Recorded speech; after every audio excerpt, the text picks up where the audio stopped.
Hey guys, Tom Barclay here. Thought I would do a little bit on the embargo section from today's press conference. I'm still around Tottenham. Don't worry, this obviously will go out later tonight. We'll have got home by then, I hope. But traffic's so bad around here that I thought I'd just get out and do this now. So, seeing as it's the main thrust of my piece in the newspaper for Saturday, a couple of different things that all kind of interlink, from Dominic Solanke to the goals being shared around the team. So let's start off with that. So some interesting statistics. I was reading through, looking at the number of goals scored by different players from, or more specifically, the amount of players who've scored goals for Tottenham this season across all competitions, and it's 12, which, looking at all the other teams in England who are playing in Europe, that is the best of the lot. Arsenal also have 12, so it's the joint best. Then you've got the likes of the Manchester clubs on 11, then Liverpool and Villa on 10, I think Chelsea are on 9. So it just sort of speaks to the amount of goals that are being shared around the team at the moment, which is a far cry from the years of Harry Kane and Son Heung-min, which the team is so heavily reliant on those individuals. Which, to be fair, I think if you had someone like Kane or peak Son in your team now, or both of them, you probably would be, no matter what manager you are. But with Harry going, it was a chance to try and do something different. Obviously, they would have preferred to him to have stayed, or Ange would have, as he said many times, would have found a space for him in the team. But seeing as he couldn't have him anymore, he had to work to try and do something different.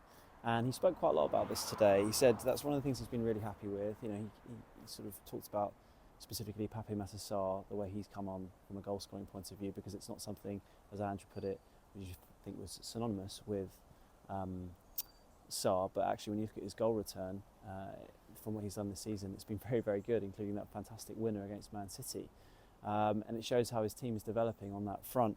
And he said when it comes to after Kane, you know, they obviously had to go in a different direction. There was no way of signing a similar player, just there aren't any out there, and if they did, they cost way too much for Spurs, so he had to go for a different direction, and the aim is actually to become an all-round better team than Tottenham were when they were heavily reliant on one player. Kane, he sort of talked about how formidable that team was. Even though it didn't win anything, it was a fantastic side, particularly in transition with those two wonderful players. But what he is aiming for, as he said, you know, last season as well when we talked about this topic, but I think it's just coming to pass now with the amount of goals they're scoring, is the fact that they have they're able to offer different kind of problems to other teams from all different kinds of areas, which makes them less predictable, gives them multiple solutions to scoring goals, and that's what he thinks in the long term will take them onto sort of greater heights, really. He also said with that, because it's such a serious sort of gear shift from where they were how the team were before, it's going to come with inconsistency, and that's what he's seeing at the moment from the results, like Palace, that it's still taking time for the team to get used to it. But that is something that he's very much trying to impose on this side, and I think the fact that they've got this many goal scorers already suggests that it's working, and that they're becoming a far less predictable team, and one that can handle when they're missing key players a bit better than they definitely would have in years gone by. And that kind of sort of lends itself to the conversation about Dominic Solanke, because I think all Spurs fans will be pretty happy with how he's playing at the moment. His link-up play, his hold-up play, the way he brings in other players into play, and his pressing have been absolutely terrific. And he, in a lot of ways, has been playing similarly to Kane, with that dropping deep and playing balls through. And if it weren't for some sort of lacklustre finishing, particularly from the likes of Werner in recent weeks, he'd have more assists to his name. So he's been very good on that front. And yet, he has not had a shot on target for 6 games since that Man United game, which is quite a curious stat. Not only has he not scored in that time, he hasn't even had a shot on target. And so, having seen that statistic, I thought it'd be worth asking Ange about whether that matters or not. Given the way he'd been talking about him, because other journalists were asking about Solanke as well in the lead up to this, to my question about it, he kind of been hinting it didn't matter. So unsurprisingly, the answer was no, it doesn't matter to him. It's all about what he brings to the team. And if he weren't doing that, and he were, you know, missing a bunch of chances, and it wasn't going well. Little break there for someone I just saw. If it wasn't going well, then he would then that would be a different situation. But the fact that he's bringing players into the team, into the game so well with the way he's holding up the ball, the work rate that he's putting in has been fantastic. And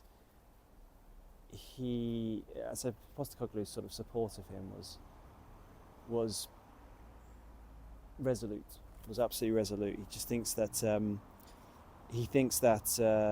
as I said, it doesn't matter whether he doesn't have a shot on target if he keeps playing like this, but he's also absolutely confident that the goals will come for him, and he thinks he's the perfect frontman for this Tottenham team, which I think he is showing himself to be. But I guess like any striker, particularly when you're going up against a sort of competitor in Ollie Watkins this weekend, obviously for that backup to Kane shirt for England, he is going to want to be sort of adding to those numbers at some point. But Postecoglou says he doesn't care, and to be honest, if Solanke isn't happy with his sort of goal return, he doesn't care about that either. He says he's not a cuddler, which is obviously what he said before. In times gone by, it's sort of his way or the highway, as it's always been. But as long as each individual player is sort of contributing to the overall ability of the team, that's all that really matters, and that's what Solanke is doing right now. But it is funny that he hasn't even had a shot on target.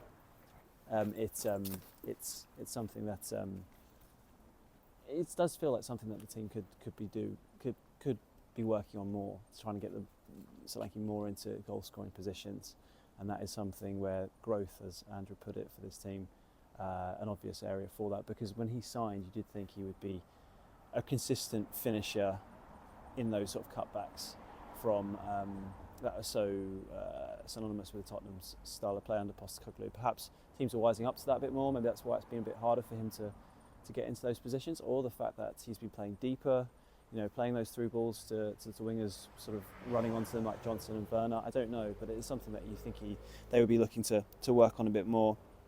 But Postecoglou referenced that moment towards the end of the game, at the end of the Man City match, where Solanke was down on his knees and he just looked absolutely exhausted, and that typified exactly what Postecoglou has seen from Solanke this season, and how happy he is with him. Just he's been emptying the tank completely in games, and giving his all for the team. And actually, Postecoglou actually said that he'd used that image, or he used that moment as a talking point to his players the next day about just how this showed what it can be to give your all to the team and not leave anything out there, leave everything on the pitch. All those cliches, I suppose, from football, but how it really matters, and how it paved the way to a big result for Spurs. And then finally, from the embargo section, relating to all of this as well, Richarlison, he was asked about, sort of in comparison to the Duran-Watkins situation, and how Postecoglou could have a similar situation on his hands, ideally, if Richarlison really comes to the party from a goal-scoring point of view now that he's fit. And and Postecoglou said, yeah, absolutely, that's what he wants. He wants competitiveness all over the pitch. It's what you've been seeing in midfield, with the likes of Basuma and Bentancur, and up front it could be absolutely key to Tottenham's long-term success. I mean, as we know, with the way that these players play under him, there are going to be injuries, as Richarlison more than anyone has suffered. So he will have his opportunities. They are taking him sort of lightly at the moment, just because of the issues he's had previously, and how much they want to not rush him, and they're taking sort of kid gloves at the moment. But he also can play off the left, so there's opportunities for him to come into the team that way. I would not expect him to start at Villa, based on what he's saying, but yeah, Postecoglou is excited to the prospect of having competition up front between those two players. Solanke seems to be undoubtedly the number one, even if Postecoglou doesn't want to admit that any of his players are sort of exclusive, sort of undroppable players. But yeah, I mean, from a Spurs fan point of view, quite a few seem to have written off Richarlison because of his injuries and lack of goals. But when he plays well, he's a real threat, particularly in the air, and can only be another threat for Spurs going forward. So that pretty much wraps up from the embargo section. Let's see how they get on at Villa.